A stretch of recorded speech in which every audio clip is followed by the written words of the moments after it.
तिवसा तालुक्यातील भांबोरा ते अहमदाबाद रस्ता गेल्या कित्येक वर्षानंतर तालुक्यातील भांबोरा ते अहमदाबाद या रस्त्यावर पुलाचे निर्माण कार्य सुरू आहे. परंतु या निर्माण कार्यात कंत्राटदाराने निकृष्ट दर्जाची परिसीमा गाठली असून या बांधकामात सिमेंटऐवजी माती मिश्रित करण्यात आली असल्याने खरंच पुलाची निर्मिती होत आहे की आमच्या मृत्यूचा सापळा, असा संतप्त सवाल येथील नागरिकांकडून करण्यात येत आहे. रस्ते, इमारती व पूल विकासाचे पहिले पाऊल या शासनाच्या ब्रीदवाक्याला पूर्णपणे छेद दिला जात असून याबाबत सार्वजनिक बांधकाम विभाग डोळेझाक करीत असल्याचा आरोप नागरिकांकडून करण्यात येत आहे. अंदाजपत्रकात नमूद करण्यात आल्याप्रमाणे कोणतेही बांधकाम साहित्य या बांधकामात वापरण्यात आले नाही. त्यामुळे पुलांच्या गुणवत्तेबाबत प्रश्न उपस्थित करण्यात येत आहे. 1.5 कोटी रुपयांच्या या कामात पूर्णपणे घोळ असून बांधकामात वापरण्यात येणारे साहित्य अतिशय निकृष्ट दर्जाचे आहे. अहमदाबाद गावाला जोडणारा हा पूल येथील नागरिक व विद्यार्थ्यांसाठी एकमेव दळणवळणाचा मार्ग आहे. परंतु या मार्गात निर्माण करण्यात येत असलेला पूलच नागरिकांच्या जीवावर उठणारा ठरणार आहे.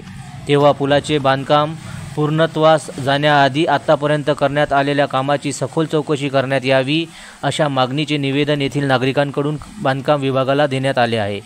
तसेच शासनाच्या डोळ्यात धूळफेक करून नियमबाह्य पद्धतीने काम करणाऱ्या कंत्राटदाराचा परवाना रद्द करून कंत्राटदाराला काळ्या यादीत टाकण्यात यावे, अशी मागणी जोर धरू लागली आहे. जनसमर्थन न्यूज, अहमदाबाद. तिवसा. बोलते, माझं गाव अहमदाबाद आहे. तिवसापासून 10 किलोमीटर अंतरावर. त्या गावाकडे एकच रस्ता जाण्या येण्याचा आहे. त्याकरता शासनाने आणि खासदारांनी एक रस्ता पूल दिला आहे. त्या पुलापासून डायव्हर्ट काढण्यासाठी ठेकेदाराने काहीच केलेलं नाही आणि रोज पाणी आलं का रस्त्यातून लेकरं पडते आणि शाळेची गाडी येत नाही. 8 दिवस झाले लेकराची शाळेची बंद आहे आणि त्याच्या कारणाने यानं पूर्ण याच्यामध्ये पूर्ण मातीच टाकलेली आहे. हे यानं शासनाने या आणि कंप्लेंट केलेली आहे, त्यांना पाहून घ्या ते आणि त्याच्यानंतर तो पूल चालू करा म्हणा. एवढीच विनंती आहे त्या सरकारले, बाकी कोणतीच विनंती नाही आहे.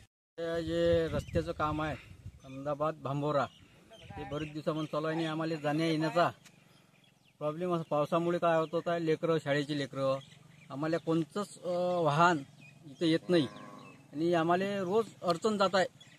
म्हणजे कोणतंही शेतीचं जे काही आणायचं असलं तर आम्हाला 2 किलोमीटर अगोदरच तिकडे उतरून बंडीने न्यावं लागतं. आणि हे जे काम आहे पुलाचं चालू आहे, हे जे काम आहे ना, एवढा भ्रष्टाचार चालू आहे याच्यात. आणि ज्यात हे जे आहे ना, पूर्ण माती भरलेली आहे या साईडनं त्या साईडनं, आणि हे रेती आहे तर त्याच्या खाली फक्त 1 फुटाचा रेतीचा थर आहे आणि खाली पूर्ण डस्ट आहे. हे जे काम आहे हे पूर्ण डस्टमध्ये चालू आहे. आणि तिथं आपण पाहिलं उतरून ते थोडा धक्का जरी लावला पूर्ण ते सिमेंटचे हे पडून जाते. 8 दिवस जे झाले आमचं पाणी चालू आहे, तर 8 दिवसापासून आमची शाळेची जे लेकरं आहे हे पूर्ण घरी आहे आणि त्याची व्हॅन जे आहे, गाड्या आहे, 2 व्हीलर, ह्या कोणत्याच जात नाही. येण्या जाण्याचा आमचा रस्ताच पूर्ण बंद झालेला आहे या ड्रायव्हर्समुळे. आणि ठेकेदाराला आम्ही फोन करतो, साहेबाला विनंती केली, आम्ही अर्ज दिला, त्यांनी सुद्धा याची 2-3 दिवस झाले केअर नाही घेतली.